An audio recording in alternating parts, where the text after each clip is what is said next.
Hello बच्चों, मैं विशाल sir railway शिक्षण संस्थान में आपका स्वागत है। चलिए कक्षा 9 के विज्ञान के टॉपिकों में हम और आगे बढ़ते हैं। तो हमारा आंकिक प्रश्नों का क्रम चल रहा था, उसी क्रम में हम और आगे बढ़ते हैं। चलिए देखिए आज का प्रश्न।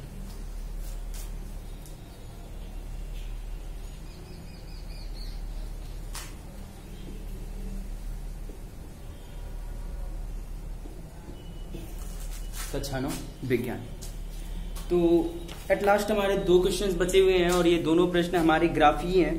तो चलिए ग्राफ को सॉल्व करना समझते हैं, कैसे कि ग्राफ को सॉल्व किया जाता है। तो प्रश्न हमसे ये कह रहा है कि संलग्न चित्र में 2 कारों ए व बी की गतियों के विस्थापन समय ग्राफ दिए गए हैं। ग्राफ से गणना कीजिए। प्रारंभ में कार बी तथा कार ए कितने आगे, कार बी कार ए से कितना आगे है। सेकंड, कार ए तथा कार बी का वेग क्या है। समय जिसमें कार ए कार बी को पकड़ लेती है। चौथा, प्रारंभ से दूरी जब कार ए कार बी को पकड़ लेती है।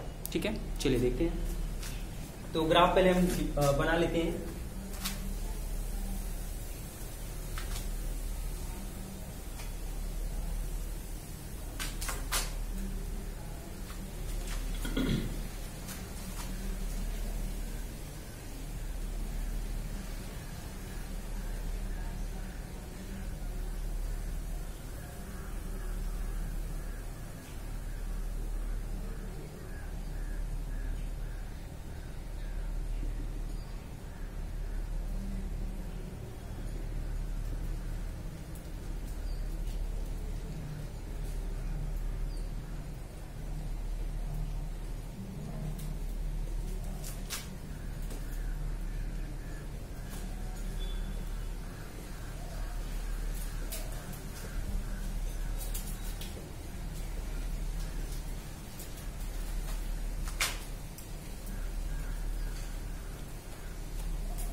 तो ये हमारा ग्राफ है।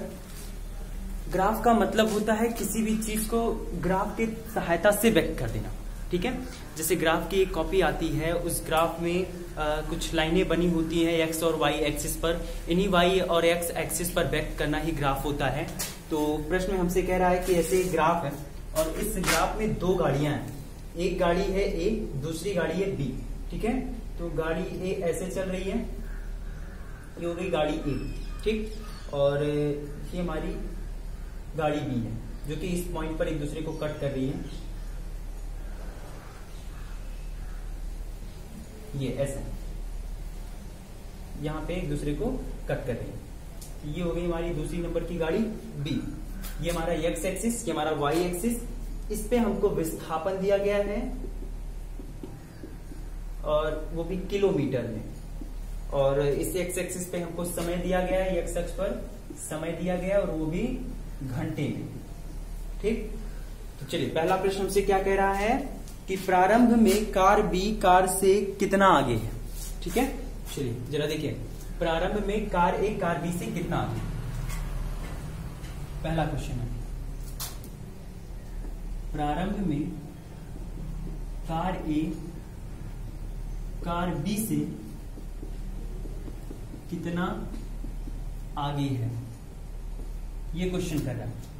तो प्रारंभ जो होता है वो यहां से होता है, जिसे हम लोग मूल बिंदु कहते हैं। बात समझ रहे? तो यहां भी गाड़ियों की जो रेसिंग शुरू हो रही है यहां से हो रही है। पहली गाड़ी यहां से चलना शुरू कर रही है, जो गाड़ी ए है ये 0 से चलना शुरू कर रही है, और गाड़ी बी जो है ये 40 किलोमीटर की दूरी से चलना शुरू कर रही है। इसका मतलब क्या है, इसका मतलब जरा समझिए कि ये रूट है, ये सड़क है। ठीक है, ये यहां से रेस होना शुरू है, रेस होना चाहिए यहां से। तो ये पहली गाड़ी है, पहली गाड़ी यहां खड़ी हुई है। ठीक है, और जो हमारी दूसरी गाड़ी है वो यहां से 40 किलोमीटर की दूरी के बाद यहां खड़ी हुई है। ठीक, हमारी जो दूसरी वाली गाड़ी है यहां, पहली गाड़ी 0 मीटर पे है और दूसरी किलोमीटर पर है। जो दूसरी गाड़ी ये कहां पे है, 40 किलोमीटर पर है। तो प्रश्न हमसे ये कर रहा है कि प्रारंभ में कार ए कार बी से कितना आगे। तो कार ए कहां है, 0 किलोमीटर पर। कहां पे है 0 किलोमीटर पर, और 0 किलोमीटर से 40 किलोमीटर की दूरी पर ये दूसरी वाली कार है, ये ए ये बी, तो ए से बी कितनी दूरी पर है 40 किलोमीटर पर, तो इसका उत्तर हो जाएगा 40 किलोमीटर की दूरी, 40 किलोमीटर की दूरी, ठीक है। तो कार ए कार बी से कितना दूरी पर है 40 किलोमीटर की दूरी पर। ये चीज आप केवल और केवल इस चित्र को, इस ग्राफ को देख करके समझ जाएंगे, तो वहां से अनुमान लगा देंगे। देखिए यहाँ पे ये पहले वाली गाड़ी की लाइन कि मतलब पहली वाली गाड़ी ऐसे गई थी, दूसरी वाली गाड़ी ऐसे गई थी, तो पहला वाला जो वाहन है हमारा कार ए 0 मीटर से किलोमीटर से चलना शुरू कर रहा है, जबकि जो गाड़ी बी है ये कहां से चलना शुरू कर रही है 40 किलोमीटर की दूरी से चलना शुरू कर रही है, तो 0 से 40 किलोमीटर दूर हमारा कार बी, बात समझ गए। एंड दूसरा क्वेश्चन हमसे यहीं पे कर रहा है कि कार ए तथा कार बी का वेग क्या है। दूसरा प्रश्न, कार ए तथा कार बी का वेग, तो कार ए तथा कार बी का वेग निकालना हमको। चलिए वेग निकालने के लिए आप जानते हो वेग बराबर विस्थापन बटे समय अंतराल कह सकते हैं इसको। अब आप जरा देखिए कि यहां पे आपको विस्थापन दिया गया, यहां पे आपको समय दिया गया, ठीक है।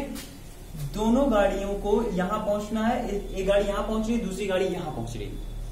अब यहां से चलना शुरू कर रहे हैं, तो आप यहां एक चीज ध्यान देंगे कि विस्थापन के लिए, ठीक है, आप प्रारंभिक बिंदु अंतिम बिंदु माइनस प्रारंभिक बिंदु करेंगे, ठीक है। जो विस्थापन होता है, विस्थापन कहते किसे, देखिए विस्थापन हमको गाड़ियों के लिए ज्ञात है, लेकिन जब इसका हम वेग निकालेंगे और वो भी ग्राफ की सहायता से, तब आप एक चीज ध्यान रखेंगे कि इस परिस्थिति में हमको वेग निकालने के लिए हम क्या करेंगे, विस्थापन निकालना पड़ेगा। पहले विस्थापन कैसे कैलकुलेट करेंगे, अंतिम बिंदु माइनस प्रारंभिक बिंदु, मतलब अंतिम बिंदु पर हमारी गाड़ी कितने किलोमीटर चली है और प्रारंभिक बिंदु कहां पे थी, दोनों का अंतर निकालेंगे और तब समय से भाग करेंगे, ठीक है। तो गाड़ी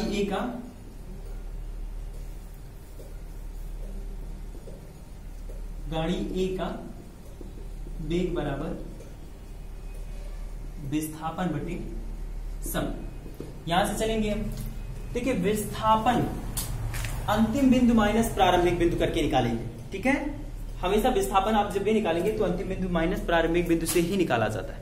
चलिए देखिए, तो अंतिम बिंदु बी विस्थापन किस दाएं पे ले जाओ, कितनी किलोमीटर की दूरी तक विस्थापित हुआ था 160, तो यहां हो जाएगा अंतिम बिंदु 160 किलोमीटर।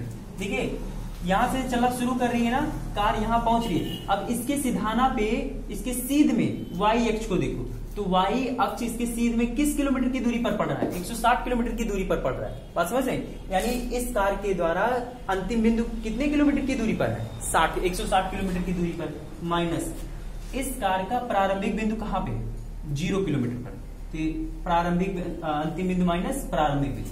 देखो यहां से चलना शुरू कर रहा है और यहां पहुंच रहा है। अब जब समय देखना है तो इसी सीध में नीचे चले आओ, और इसी सीध में जब नीचे आओगे तो कै घंटे पर पहुंच रहा है ये गाड़ी, 4 घंटे में, तो समय अंतराल हो जाएगा अंतिम समय माइनस। अच्छा यहाँ पे समय अंतराल के लिए कोई जरूरत नहीं है कि आप अंतिम माइनस प्रारंभिक समय अंतराल कीजिए, क्योंकि आप जान ही रहे हैं कि दोनों ही गाड़ियां एक ही समय पे चलनी शुरू की, बात समझ में। जब समय अंतराल अलग अलग हो तब इस परिस्थिति में आप अंतिम समय माइनस प्रारंभिक समय करेंगे। तो यहां से ये हो जाएगा 4 घंटे, 160 में से 0 घटाओगे 160 बटे 4 और भाग करोगे तो 4 चौके 16, 40।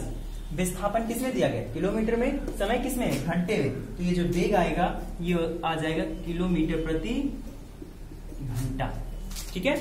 इसी प्रकार गाड़ी बी का निकालिए जरा, गाड़ी बी का वेग, गाड़ी बी का जब आप वेग निकालेंगे तो फॉर्मूला यही रहेगा विस्थापन बटे समय। गाड़ी बी को जरा देखिए, इसका यहाँ ये वाली जो गाड़ी यही बी है, ये कहां से चलना शुरू कर रही है 40 किलोमीटर की दूरी से चलना शुरू कर रही है। यहां से चल करके वो किस बिंदु तक पहुंच रही है बी पर, और सॉरी यहाँ पे पहुंची, और इसका जरा सीधी वाई अक्ष पर देखिए, विस्थापन वाले अक्ष पर देखिए, तो कहां पर पहुंच रहा है इसका सीध 120 किलोमीटर पर। इसका मतलब ये हो गया इसका अंतिम बिंदु कितने पे है 120 किलोमीटर की दूरी पर है, और इसका प्रारंभिक बिंदु कहां है, कहां से चलना शुरू कर रहा है 40 किलोमीटर की दूरी पर, तो इसका अंतिम प्रारंभिक बिंदु है 40 किलोमीटर। तो समय जरा देखिए, 0 घंटे से ही चलना शुरू कर रहा है और कितना समय ले रहा है यहाँ तक पहुंचने में, 4 घंटा। ये हो जाएगा बटे 4, यहाँ से घटाएंगे तो 120 में से 40 जाएगा तो ये बचेगा 80 बटे 4, और भाग करोगे तो ये हो जाएगा 20, मात्रक हो जाएगा किलोमीटर प्रति घंटा यानी हावर्स। ठीक है, तो ये हो गया दूसरे प्रश्न का जवाब।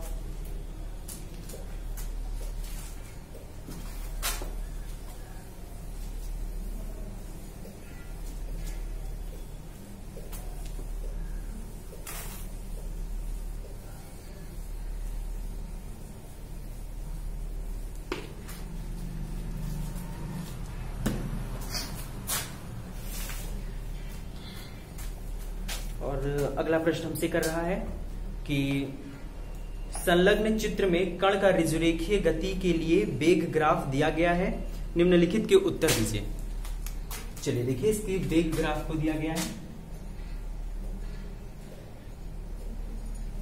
समझते हैं वेग ग्राफ को इसके।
ये हमको वेग और यहाँ पे समय दिया गया है। चलिए इस ग्राफ के सहायता से हमको कुछ प्रश्नों के जवाब देने हैं। जैसे कि पहला प्रश्न हमसे कर रहा है कि क्या गति एक समान है।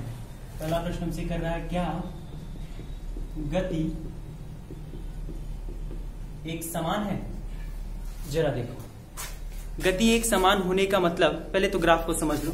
देखो, एक कोई गाड़ी है या कोई वस्तु है, ये 0 मीटर प्रति सेकंड के वेग से चलना शुरू कर रही है और धीरे धीरे अपने वेग को बढ़ा रही है और मैक्सिमम 2 मीटर प्रति सेकंड के वेग से चलना शुरू कर दे रही है।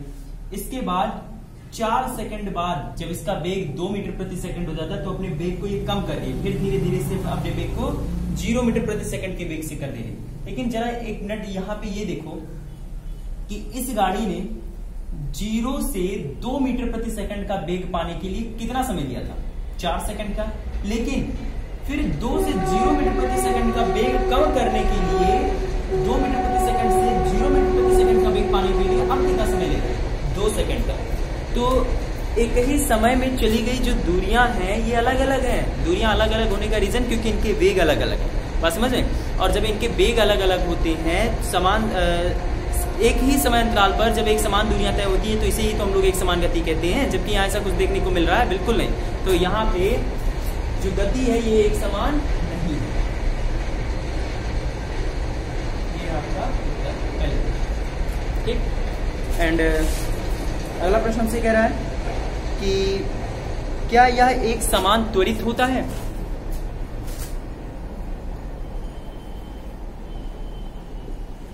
क्या यह एक समान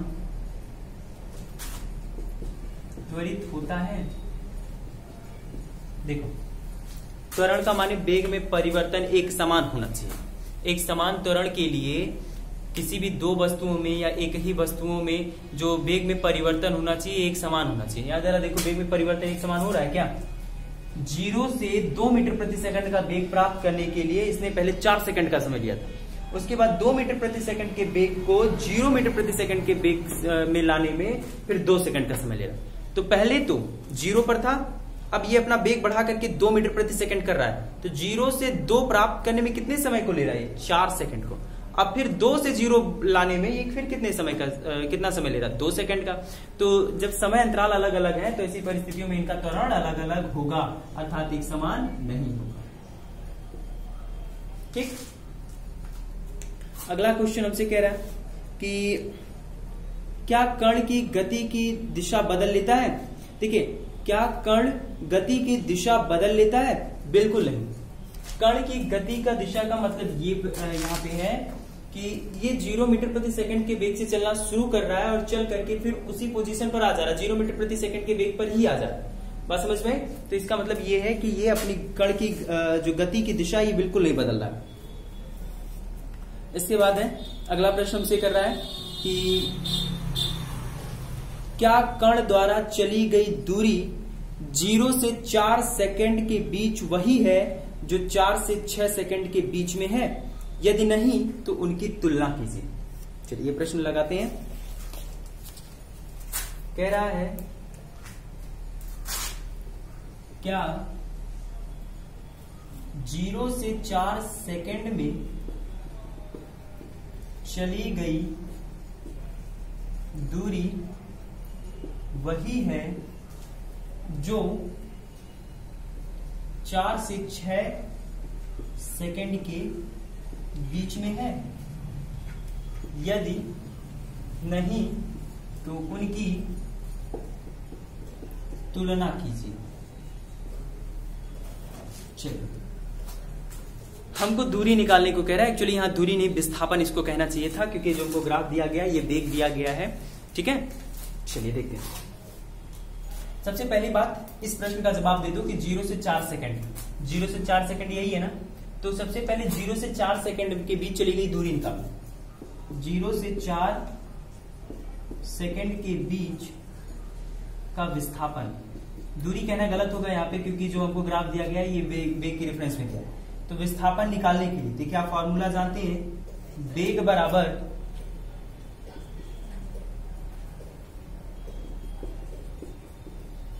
विस्थापन बटे समय। ठीक है, चलिए वेग जरा देखते हैं इसका। देखो, 0 से 4 सेकंड का जो वेग है, मतलब 0 से ये चौथे सेकंड पर इसका वेग कितना है?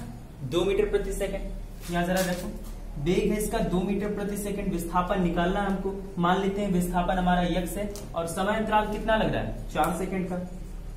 तो वेग बटे विस्थापन, चौथे सेकंड का हम लोग वेग निकाल रहे हैं। ठीक है, क्योंकि 0 सेकंड पर इसका जो वेग है ये 0 ही है। तो अब इसका इधर मल्टीप्लाई करेंगे तो x इज इक्वल टू 4 दूनी 8 मीटर। यानी 0 से 4 सेकंड के बीच चला गया जो डिस्टेंस है, जो हमारा विस्थापन, ये कितने का है? 8 मीटर का है। अब इसके बाद 0 से 6 सेकंड के बीच, सॉरी 4 से 6 सेकंड के बीच का विस्थापन, इसको फाइंड आउट करते हैं। अब इसको निकालने के लिए फॉर्मूला यही रहेगा। तो जरा 0 से 6 सेकंड के बीच का जरा वेग देख लो।